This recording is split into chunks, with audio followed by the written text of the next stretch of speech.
I'm Andrea Lapomi, and this is video 3 for Ethics Mini Roles and Boundaries.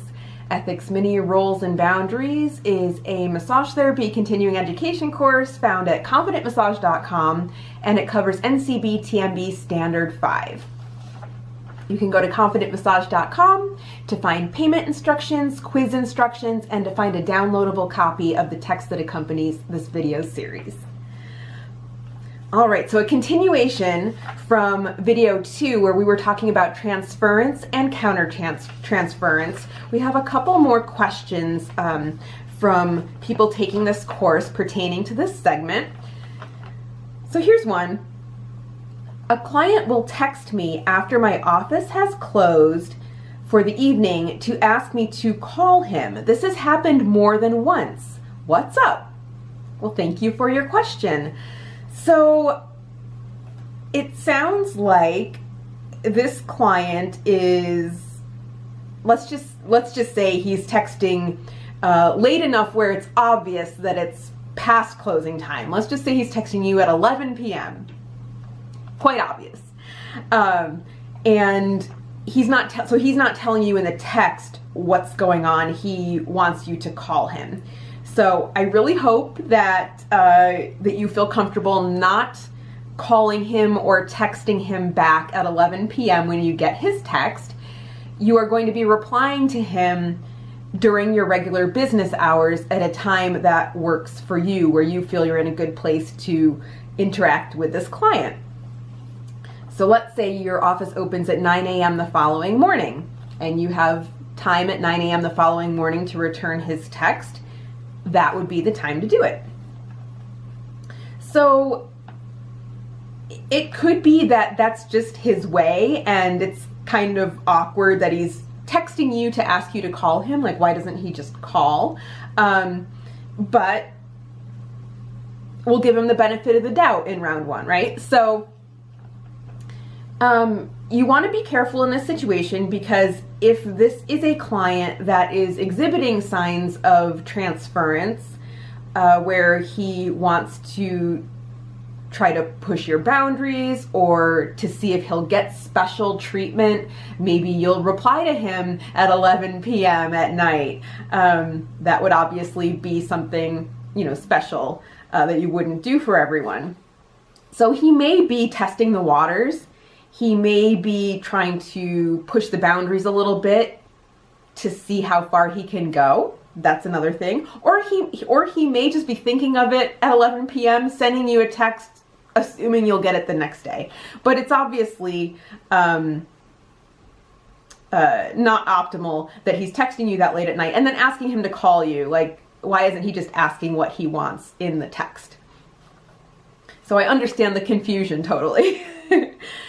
All right, so again, you're not going to text him back after hours, work hours only, and it's up to you if you want to, if texting is what you're more comfortable with in this situation. You could text him back the next day and say, I'm available to text right now. How can I help you? So polite, professional, to the point. If you do prefer to call him, you're welcome to do the same thing, but you may want to mention that, I noticed that your text came through at 11 o'clock last night. Just so you know, I don't answer texts that late. My office hours are 9 a.m. to 6 p.m. or whatever they are. So it may be worth reiterating that to make things clear, in case things are not clear to him, that that he still on some level might be expecting special treatment, and you want to make it clear that that's not going to happen. So hopefully that helped. Yeah, definitely. Wait until normal business hours. It's up to you if you want to text or call, and then you are going to set the parameters and take control of the situation based on how you prefer to interact with this client. And definitely worth mentioning, hey, I noticed you texted at 11 p.m. last night, or your text came through at 11 p.m. last night. I just wanted to make sure you knew that, my office hours are 9 to 6. And another question. My client makes jokes at my expense, both in private and in front of other people. I have been grinning and bearing it, but I'm reaching my breaking point. Sorry. I have been grinning and bearing it, but I'm reaching my breaking point. What should I do?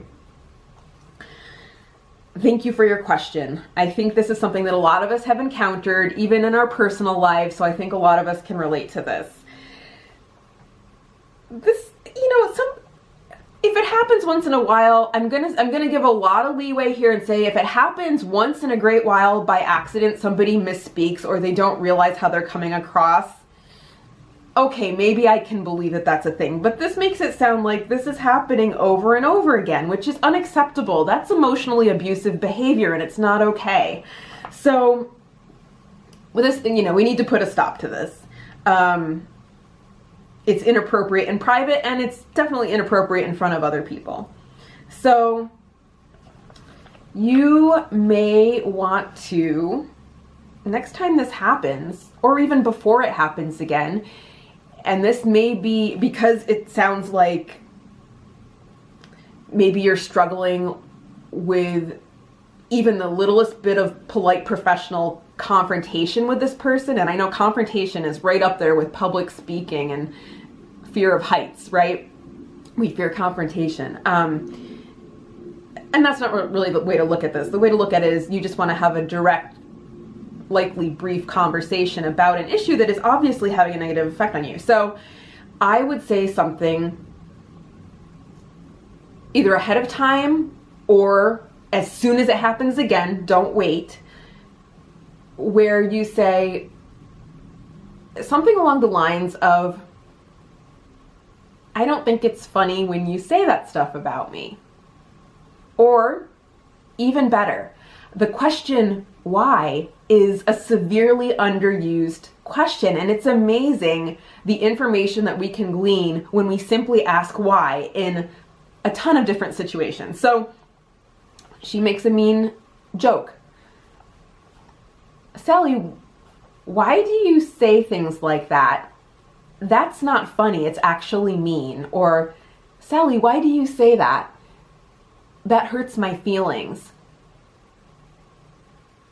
All of these are appropriate things to say.